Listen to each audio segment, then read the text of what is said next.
Anak lu lahir tahun berapa? 2011. Months before adik gue habis meninggal. Kira-kira 6 bulan kemudian anak gue terdiagnos flu. Oke, Nan, setelah 6 bulan dia dirawat sekitar setahun setengah, and then dia pass away. dan nyokap akhirnya meninggal tahun 2019. Akhir, semua orang yang di sekeliling gue yang terdekat left me. Gue harus belajar itu dengan cara yang berat gitu. Oh my goodness. Jadi lo pada saat anak lo meninggal, lo lari sekencang-kencang mungkin, selama mungkin. Iya. Kenapa gue masih ada di sini? Really, sport saved my life.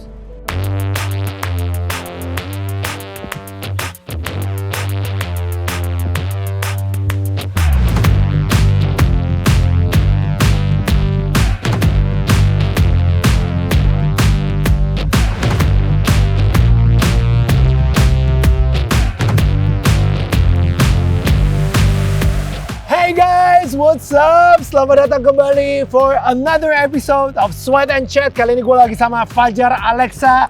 Yes, he is the original Iron Man.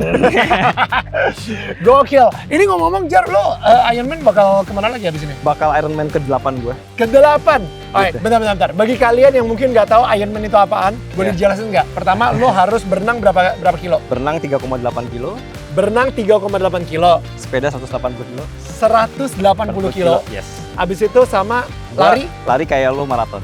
42 in one day. 40 kilo di satu hari. Itu biasanya berapa jam, bro? Itu peraturannya lo harus selesai below 17 jam. Peraturannya. Sebelum 17 jam. Oke, Iya. ada nggak momen dimana lo nggak selesai di bawah 17 jam? Alhamdulillah sampai hari ini enggak. Gue semuanya beres. Lo beres? dapet delapannya? Walaupun seberat apapun beres. Baru 7, next 8. Kan lo mau juga? Kan lo mau Gue juga. Iya. Lo mau Gue juga. terinspirasi oleh Fajar soalnya. Di mana, bro? Di mana? Yang ke-8 ini? Gue bakal balik ke Malaysia lagi di Pulau Langkawi. This is going to be my third race di Langkawi. Why? Because it's pandemic. Oh, Jadi oke. kayaknya yang paling mungkin dikerjakan adalah nyebrang ke negara tetangga. Right. Saat ini. Right. Sebenarnya tujuan dari Iron Man itu apa sih, Man? Well, basically untuk dia tuh punya slogan nothing is impossible.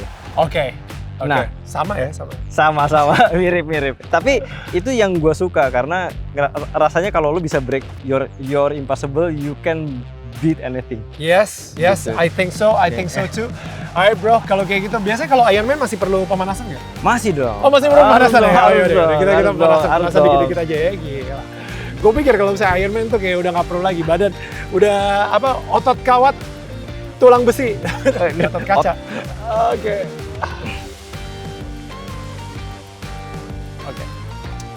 Alright, kalau kayak gitu langsung aja kita akan nanyain pertanyaan-pertanyaan yang akan membuat kalian jatuh cinta sama Fajar Alexa. Here we go.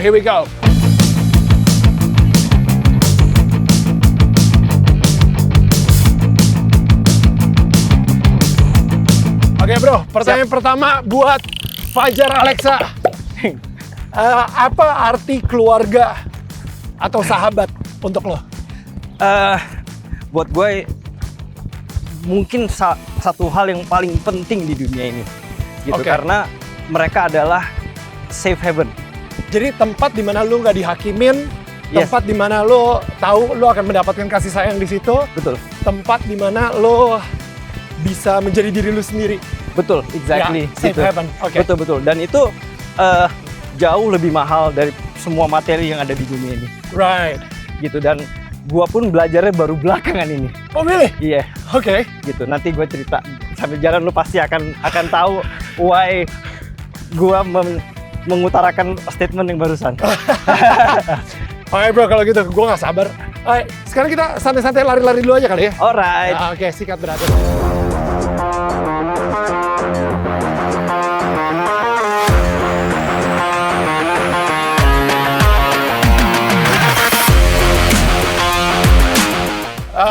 Ini pertanyaan kedua. Sip. Kalau misalnya lu bisa merubah ya masa kecil lo ketika lu kecil, ketika lu dibesarkan, misalnya lu bisa merubah sesuatu gitu dari situ. Lu mau merubah apa bro? Gue mungkin ya ini sebenarnya bukan kuasa gue yang ingin gue rubah, mungkin kuasa orang tua gue ya. Oke. Maksudnya gimana dia ngajarin gue. Gue pengen sih diajarin satu hal yang paling penting menurut gue. Gimana caranya kalau salah itu nggak apa-apa, karena lo belajar. Gitu. Kayak lu waktu kecil tuh dituntut untuk sempurna ya? I think Nggak boleh salah gitu. betul, kebanyakan anak Indonesia gitu kan. Ya, Kalau ya. lo salah dihukum gitu. Which itu mendarah daging yang membuat gua menyadari, terutama pas gua di umur 30-an tuh kayak anjir, harusnya tuh kayak lu nggak apa-apa salah, tapi lu diajarin kalau salah lu belajar, and then bangkitnya gimana. Gitu. Yes. Kayaknya lo bisa semakin upgrade gitu, kayak lo have a more solid motherboard in your life gitu loh. Ya. Rasanya. Ya. Gitu. No, that makes so much sense. Karena sebenarnya kita sebagai manusia itu pasti akan berbuat kesalahan. Betul. Bagaimana kita caranya merespon ke kesalahan tersebut? Betul. Apakah kita akan kayak ngehakimin diri kita banget? Betul. Atau kita akan bangkit dari kesalahan atau kegagalan? Itu yang menentukan sih, kalau misalnya lu pemenang Exactly. atau you're a loser gitu. Exactly gitu. Sebagai contoh, gue sebenarnya jujur mulai ngerasain ini pas mulai lari gitu. Kayak dulu kan kayaknya takut banget lari ya. Ya, Karena lari itu hukuman. Wait. right. Right kan? Lu tau gak sih kalau misalnya di sekolah gitu ya? Iya. Itu kalau misalnya kita nakal, disuruh keliling lapangan gitu kan berapa Betul. kali. Iya, hukuman. Karena lo salah kan? Iya, Ini iya. hukuman. Terus kayak gue juga nggak berani mencoba hal baru karena takut salah. Right. Gitu. Jadi gue kalau bisa gue merubah Right. masa lalu gue, apa yang bisa dirubah, gue pengen banget diajarin gitu kalau Right. lo salah nggak apa-apa, Right. but mudah-mudahan orang tua guanya juga akan lebih paham konsepnya, kayak gimana caranya untuk membantu gue untuk keluar dari rasa bersalah itu Right. menjadi sesuatu yang lebih berguna gitu loh. Ya. Wow. Bentar. Kita jalan bentar. Ini kena banget di gue sih. Karena gue sebagai seseorang, apalagi yang Iya. Tionghoa gitu ya. Iya. Bokap gue itu yang bener-bener kayak lumayan sama nyokap sih actually. Pengen anaknya itu Sempurna mungkin. sesempurna mungkin. Betul. Sesempurna mungkin. Dan apalagi ada yang namanya comparison trap juga. Jadi Yes. dia sering kayak nge-compare Anaknya atau siapa? ngebandingin, yes, sama anaknya siapa dan siapa. lain-lain. Kok dia bisa, kok lu nggak bisa? Betul, Ayo betul. dong, push lagi. Betul. Bagi mereka itu motivasi. Betul. Bagi gua, gila itu pressure Itu banget. tekanan gitu ya kan. Iya. Exact. Nah, gue merasakan hal yang sama. Jadi kalau gue balik mundur, dulu gue saking takutnya salah. Well, ada backgroundnya juga yang mungkin ntar gue bisa cerita. Jadi gue tuh terus terang dulu very low self esteem karena gue gagap. Jadi dengan gue gagap ditambah sama mental tersebut, Ya. gue ngerasa sampai gue SMP SMA itu gue nggak grow. Rasanya gue tuh kayak gue nggak tahu gue mau ngapain. Right. Gue cuman pengen keluar dari rasa takut itu sebenarnya. Ya. Gitu. Dan baru kebuka in my first years of Alexa. Oke. Baru mulai kebuka. Oke. Tapi big bang-nya jebretnya adalah pertama kali gue finish lomba 10K. Gila. Gitu. That's why until today I'm still running. You still running. Yes. Gila, running saves your life, man. Exactly. I love it. Gila. Oke.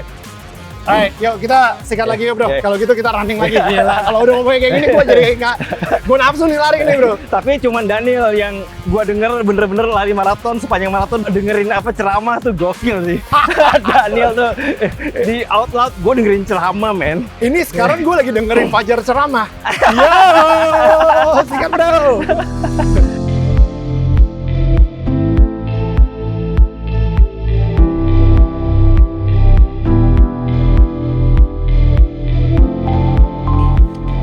Bro, pertanyaan berikutnya bro. Alright, hit me. Apa kenangan terindah atau kenangan yang paling berharga di dalam hidup lo? Banyak ya. Tapi kalau kenangan kan as in yang lebih apa ya, lebih universe gave me ya. Oke. Jujur kenangan terindah gue adalah waktu almarhum anak gue lahir. Itu kenangan terindah gue. Gitu, dan sebenarnya dia kena penyakit leukemia kan. Ya. Tapi walaupun ya I know it was hard ngejalaninnya. Lo harus ngerawat dia, tapi masa-masa bersamanya tuh kenangan terindah gue banget sih. Gitu. Bentar. Gue gak kuat yang ngomongin ini. Harusnya sambil duduk berarti ya. Bentar. Anak lu lahir tahun berapa? 2011. Karena the months before adik gue abis meninggal. Gitu. So it was my kayak relief banget waktu itu. Ya, jadi adik lu meninggal karena Kecelakaan. Kecelakaan mobil, Motor. dan habis itu beberapa bulan kemudian Anak lu lahir terus habis itu kira-kira beberapa 6 bulan kemudian anak gue terdiagnos leukemia. 6 bulan kemudian. Oke, dan setelah 6 bulan dia dirawat sekitar 1,5 tahun and then dia pass away. Cuma 1,5 tahun ya? Dia umurnya setahun dia dirawat, dia jadi umurnya 1,5 tahun pas 1,5 tahun meninggal ya? But kalau lo nanya kenangan terindahnya itu sebenarnya.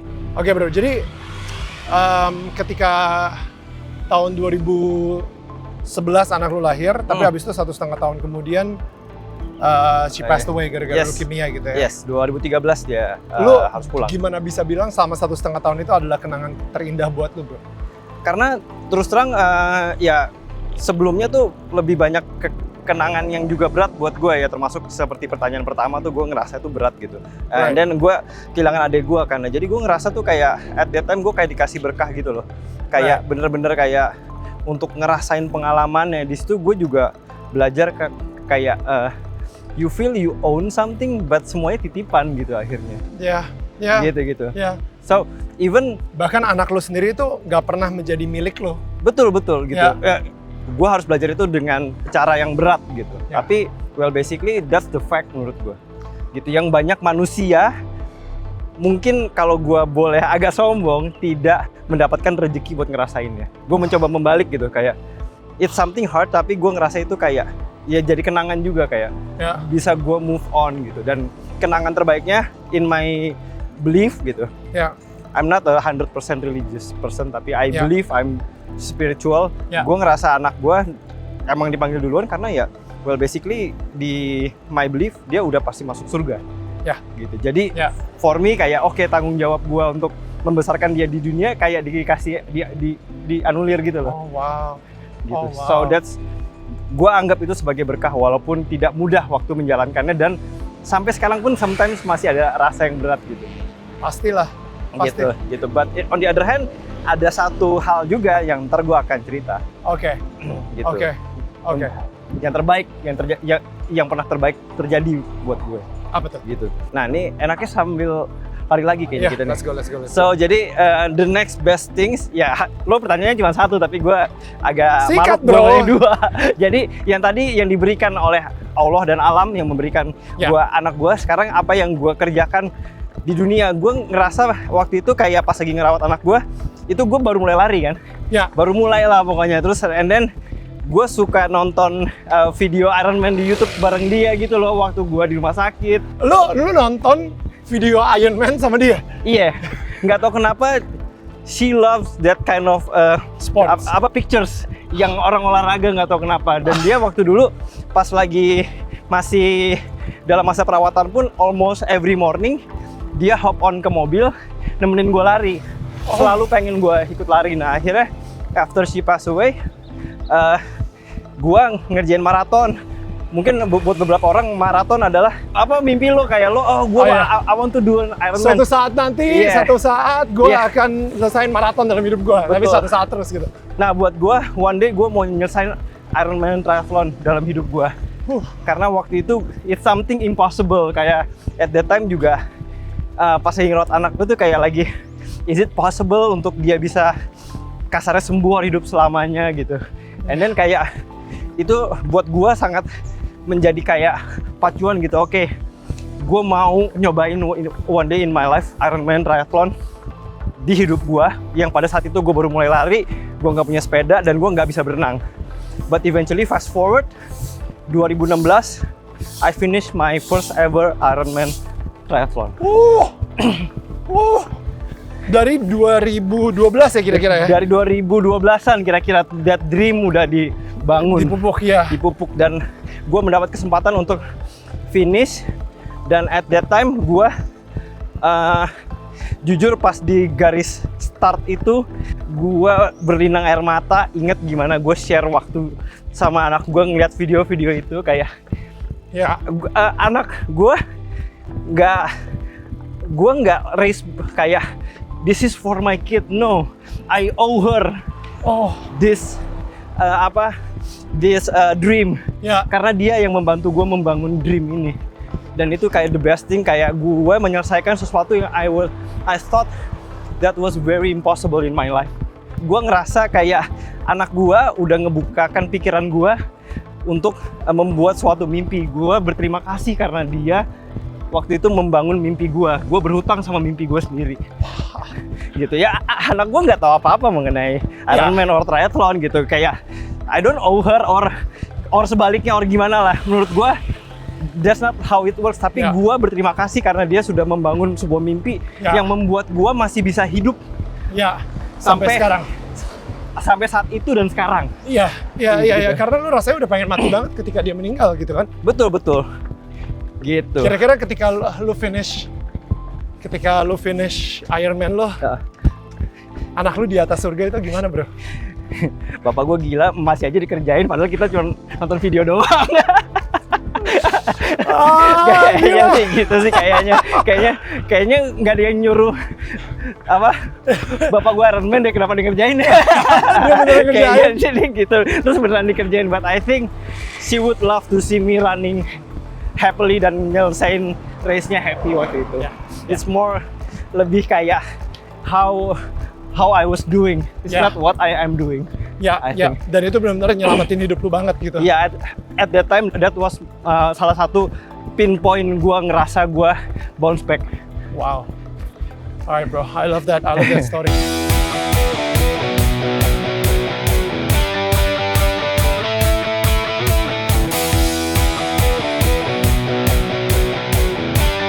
Bro, gila nggak berasa ya, kita udah 3 kilo bro. 3 lebih dikit nih. 3 lebih dikit, that's amazing. Alright, dan lebih kerennya lagi, gue pakai Oppo Watch kan. Oppo Watch ini connect sama handphone gue karena di sini udah ada Oppo Health Net. Oh wow. So this is like really awesome. Ini benar-benar semuanya udah satu ekosistem. Kalau misalnya lu pakai Oppo, ini gue pakai Oppo Find X5 Pro 5G, dan habis itu ada Oppo Watch, dan habis itu udah pakai Oppo Enco X. Lengkap ya? Pro. Semuanya lengkap, aman banget. Bener-bener Oppo itu nge-support banget semua kehidupan olahraga lu supaya lu bisa lebih sehat juga. So I love it. Bro, ini untuk pertanyaan berikutnya kayak mending kita jalan ya. Oh, biar heart rate-nya turun ya? Biar heart rate-nya turun. Dan gue juga penasaran soal pertanyaan berikutnya, soalnya lumayan berat nih. Apa sih kenangan terburuk buat lo gitu? Maksud gue, gila tadi kenangan paling berharga aja udah seberat itu, apalagi sekarang kenangan terburuk gitu. Oh my goodness. So, karena lo nanya itu yang terburuk gimana, well mungkin kalau satu event itu gabungan terbaik dan terburuk ya. Gue kehilangan anak gue dapat anak gue dan kehilangan anak gue. Tapi gue ngerasa sebenarnya at some point ada temen-temen gue bahkan yang ngomong, ini gue nggak pernah cerita nih, beneran. Gue nggak pernah cerita di media manapun. Gue hanya cerita sepotong-sepotong. Di sini gue, I think I owe it to you karena orangnya lo. So, gue ngerasa tuh akhirnya gue sekarang mengamini kalau some part of my life was a tragedy. Jadi gue tadi seperti pertanyaan yang back sebelumnya, kenapa gue gagap? Karena gue ada trauma keluarga gue broken home. Gitu. So waktu itu was really hard for me. Gue gagap sampai gue SMA, sampai gue menemukan drum. Baru gue akhirnya bisa bounce back kayak, oh rupanya gue bisa get self esteem. Gue bisa do what I love. And then event kedua yang membuat si tragedi ini adalah kehilangan adik gue, karena dia was my best friend. Gitu. Dan gue hidup sama nyokap sama adik gue doang. And then gue tinggal berdua jadinya, dan gue kayak nggak ada tandem buat gue bisa cerita, buat gue bisa bahkan buat gue bisa berantem. Gitu, kayak it was a good moment, right? You have this tarik-tarikan, but you can count on someone. Dan itu safe place juga buat lo untuk kayak bisa berargumentasi dengan sehat gitu. Exactly. Dan abis itu ketiga, anak gue ya pasti. And then yang terakhir adalah, well believe it or not, my mom was diagnosed with cancer 2017. Jadi semua orang yang di sekeliling gue yang terdekat left me. So that was my story sebenarnya. Yang mungkin gak banyak orang tahu detailnya. Dan nyokap akhirnya meninggal tahun 2019. Akhir. 2019 akhir. Iya. Dan akhirnya itu terus terang aja, this is the first time gue kayak announce it lebih detail. Sebenarnya 2022 ini gue kemarin sakit berat banget karena tragedi tersebut. Ya. Rupanya Pastilah. ego gue itu kalah sama kenyataan. Gue ngerasa it's okay Jar, life is good. Ya. It's okay Jar, life was good. You can survive. Ternyata si badan bilangnya enggak. Iyalah bro, maksud gue ini dengan rantaian tragedi gitu kayak kita selalu bilang kayak oh it's okay, optimis aja, time will heal, waktu akan menyembuhkan, Yes. meditasi dan lain-lain. Tapi ternyata buat lo enggak. Buat gua ternyata lebih dalam daripada itu, yang akhirnya sinyalnya bukan gua malah gua merasa hidup sorrow, depres, enggak, gua sakit dulu. Sakit apa? Gua sakit bronkitis berat sampai gua sesak nafas. Gua kirain gua COVID terus aja. Ya. But eventually that was not COVID. At first kayak oh untunglah bukan COVID. Ya. But sekarang kalau gua boleh pilih, Mendingan COVID deh. Gua mendingan COVID udah sembuh kayaknya kalau sekarang gitu. Cuma 2 minggu. Sekarang lo masih bronkitis? Masih nih, makanya gua masih suka gitu. Oh. And then it leads to GERD. Akhirnya waktu itu build that symptoms, gue jadi depres akhirnya. Kebalik, bukan depres dulu yang membuat gue sakit, gue jadi depres at that time. Karena lu nggak bisa lari lagi kan? Atau saat pas bronkitis lu masih bisa kayak olahraga, beraktivitas nggak? Karena Nggak bisa. Make sense. Karena itu sih, lu adalah seseorang yang hidupnya diselamatkan oleh olahraga. Exactly. Tapi ketika lu nggak bisa olahraga, akhirnya lu balik lagi ke default mode lu, di mana mental lu yang diserang terus gitu. Betul, karena gue ngerasa kayak superpower gue hilang gitu. Gitu. And then I cannot hold to anything akhirnya. Dan tapi sekarang gue akhirnya belajar lagi. Dan makanya gue juga bilang gue nggak mau kehilangan pengalaman gue. Gue sekarang mungkin olahraga nggak olahraga, gue harus tahu gimana I need to cope with that sorrowness, grief, gitu. Jadi ya dibilang tragedi buruk, it was bad, still sometimes feels bad, tapi kayak pinginnya gimana caranya you still move forward gitu. Karena basically sekarang gue lagi belajar, this is very hard ya rasanya, kayak hidup tuh sebenarnya netral, semua di sini lo nih gitu. Gimana caranya lo manage gitu loh. Gitu, gimana caranya lo ngurut itu untayan kawat yang udah gue bahkan nggak bilang tali ya, kawat yang udah bergumul gitu. Gitu. And then how to cope with it. How to cope with it is not to panic sih menurut gue akhirnya. It's not easy, sampai sekarang gue juga masih belajar. Gitu. Lu ketika 2010 kehilangan adik lu, habis itu anak lu lahir, tapi nggak beberapa tahun kemudian dia meninggal, habis itu beberapa tahun kemudian nyokap lu meninggal, itu kayak lu belum selesai berduka, tapi udah kena kehajar, ada yang meninggal lagi dan lu harus berduka lagi dan berduka lagi dan berduka lagi gitu. Iya betul. Terus ya ini kalau gua boleh ngomong, bener-bener it was easier said dan banyak orang yang bilang sabar ya. For me akhirnya gua ketemu temen yang membantu gua kayak Jar. Kalau orang ngomong kayak gitu, lo terima aja, tapi lo tahu lo harus menganggap diri lo spesial karena kayaknya sedikit banget orang di dunia yang pernah ngerasain berduka kayak lo. Gitu, mungkin hanya 1% orang gitu. Nah, jadi kayak justifikasi lo untuk bisa menyembuhkan diri lo sendiri itu siapa tahu bisa membantu banyak orang nantinya. Itu sekarang menjadi aim gue. Why I share my story. Bukan gue kayak pengen kasihan banget Fajar. No. Gue pengen kayak life is hard.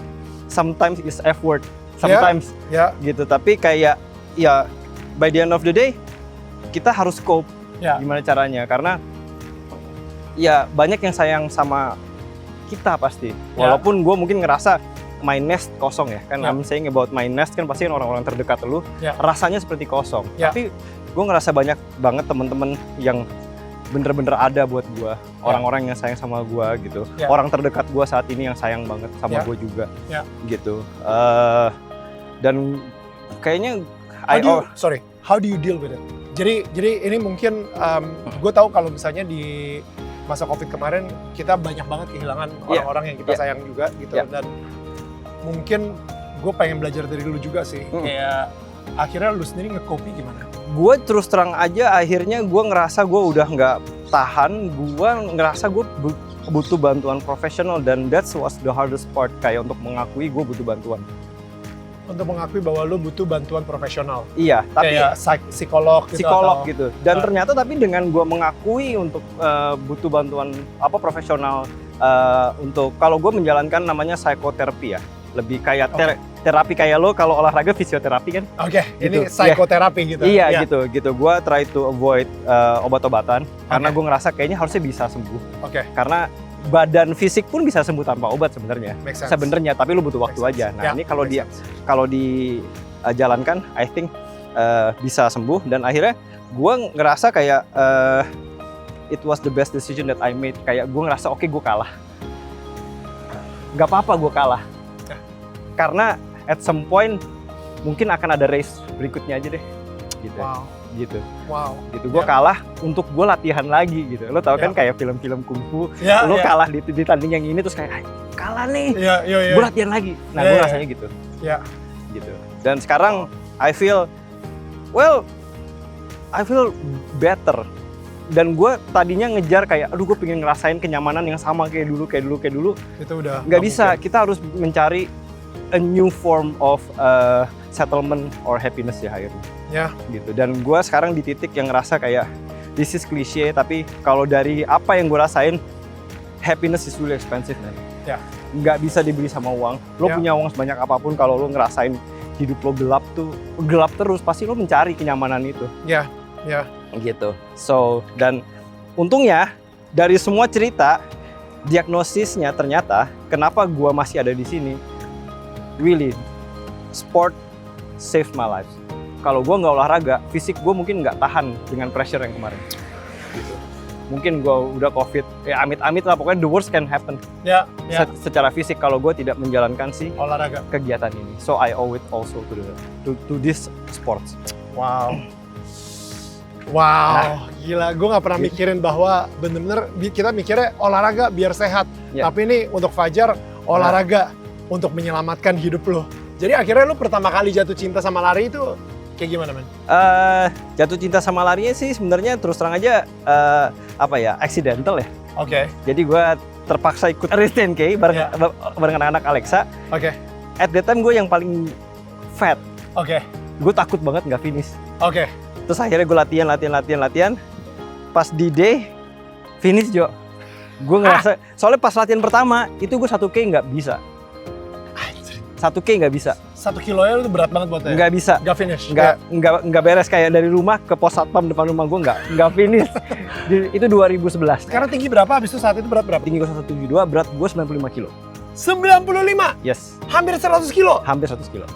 Wait, lu kan ngedrum. Ngedrum tuh bukannya like Well, at that time gue baru punya Dala, anak gue. Jadi gue abis, you know that face. Father, Iya, fatherhood. Terus kayak, and then Alexa kan begadang terus kan, which sebenarnya lo begadang itu at your weight. Oke. Gitu. Terus Oke. ya udah, gue olahraganya used to be nge-gym. Oke. Yang lo bulking terus gitu Right. loh. Ya udah, jadi kayak blar meledak. Right. Nah, terus akhirnya gue ikut itu lomba 10K.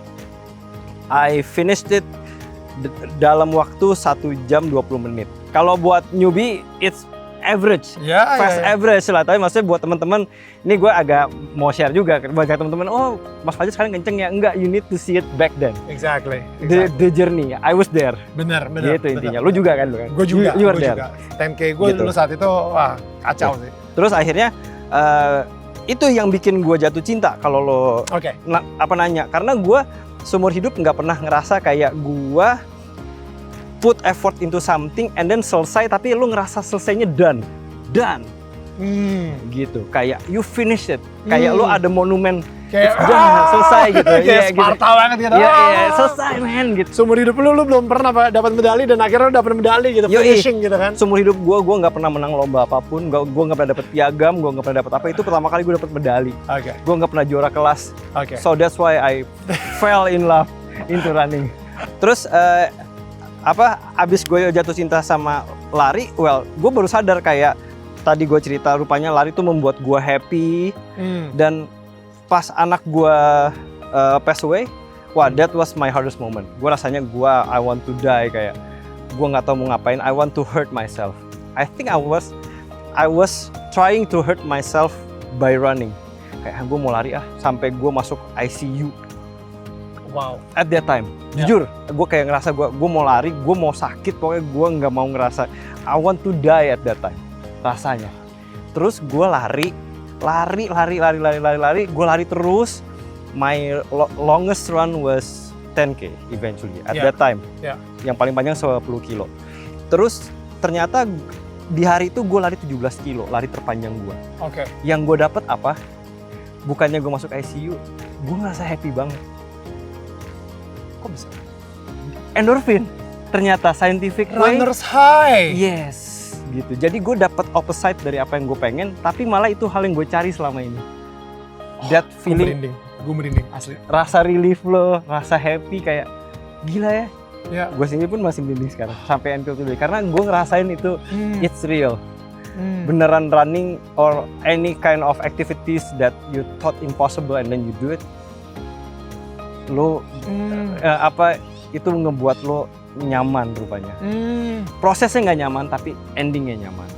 Oh my goodness. Jadi lo pada saat anak lo meninggal, lo lari sekencang-kencang mungkin. Nggak kencang, gue mau sepanjang mungkin, selama mungkin. Iya. Pokoknya lu nggak peduli, lu pengen pokoknya masuk ICU. Iya, rasanya gitu. Kayak tapi gitu. Ketika lu udah kecapean, lu udah teler, lu udah jatuh, gusruk gitu, tapi malah gue duduk, malah kok happy ya rasanya. Runner's high. Itu yang banyak orang real. cari pas lagi maraton sih. Itu real. Hormon-hormon endorfin, dopamin, semuanya gitu. Serotonin semua ada. Semua ada gitu. So demi Allah, demi Tuhan, it was real. Rasanya. Dan ini kenapa gue masih lari sampai hari ini. Kenapa mungkin kalau misalnya lu punya masalah dalam hidup lu, lari mungkin menjadi salah satu solusinya gitu. Karena lu akan mendapatkan si hormon-hormon tadi itu dan lu bisa berpikir secara lebih clear lagi gitu kan. Betul, dan it's free. Ya. It's free actually. It's free. Iya, modal sepatu lah ya. Barefoot juga bisa sih. Iya, betul makanya that's sakit aja gitu. Betul. It's free. Wah, gila bro, ini dan banyak orang mencari hormon tersebut di endorfinnya atau dopamin ya. Iya. Banyak orang mencari hormon atau dopamin itu atau runner's high itu atau doping itu dengan narkoba gitu, dan itu yang padahal sebenarnya bisa didapetin secara free gitu. Your choice. It's your choice. It's your choice. It's free. Yeah. It's more reliable. Ya. It's apa? Dan bikin gue jadi pengen lari lagi. Oke, yuk sikat brother, gila.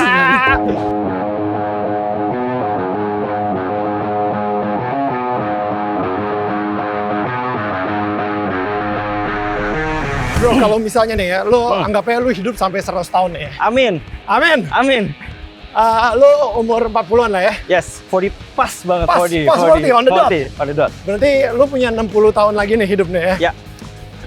Lo pengen lebih mendingan punya otak pikiran se-sharp orang umur 30? Atau lo punya body seperti orang umur 30? Kalau gue kalau gue setelah ngejalanin sampai umur 40, gue memilih mempunyai badan umur 30. Oh gitu? Malah gitu. Why? Karena menurut gue yang ada di sini akan upgrade terus. Yang di atas kepala lu. Okay. Tapi yang di badan tuh selalu decline. From this point on ke sana. Jadi I think dengan lo mempunyai badan yang lebih segar, di sini lo basically bisa lebih upgrade, bisa lebih ketahan juga. Maksudnya kayak you can think more more broadly tapi dengan experiences gitu loh. Right. Kalau gue ngeliatnya gitu, karena basically kita nggak bisa ngindarin yang namanya masalah, kita nggak bisa ngindarin yang namanya problem hidup. Tapi kalau gue ngerasa kalau mindset gue umur 30 terus, gue akan selalu struggle ke depannya karena gue tidak membawa pengalaman gue ke depan. Right. Kalau gue gitu rasanya. Mungkin sharp, tapi the way gue memprosesnya tidak ikut gitu. Soalnya gue ngeliat kepala itu begitu lo udah dilewat 30, malah lebih upgrade karena pengalaman sebelumnya, walaupun sharpnya turun ya. Tapi di mana lo akhirnya bisa tone down. Nah, makanya that's why gue pilih badan gue seger, tapi kepala gue ikut. Karena kalau badan lo seger, menurut gue mood lo akan selalu enak. Ya sih, benar-benar setuju. Dan maksudnya siap untuk belajar sesuatu yang baru dan menghadapi masalah pun lu bisa lebih kuat lah. Maksudnya kalau misalnya kita mempunyai gini ya, gue jujur deh, mempunyai badan seperti ini nih ya. Gue sekarang udah 40-an juga. Yes. Mempunyai badan seperti ini, gue pakai baju apa aja pede, betul. Gue setiap hari jalan-jalan kemana-mana ringan. Exactly. Apalagi ketika orang denger orang ngomong ke gue, Nil, lu kok nggak berubah ya dari dulu sampai sekarang ya? Secara mental tuh kayak yes banget gitu. Betul. Dan so, makanya gue mikir kalau misalnya gue dikasih kesempatannya tadi, I think kepala gue akan tetap bertahan sharp. Oke. Dengan konsep yang ya udah lo ikhlas si your mind grow sesuai umur, tapi apa badannya stay. That's good, man. That's good. Gue nggak mikir ke situ sih. I love that.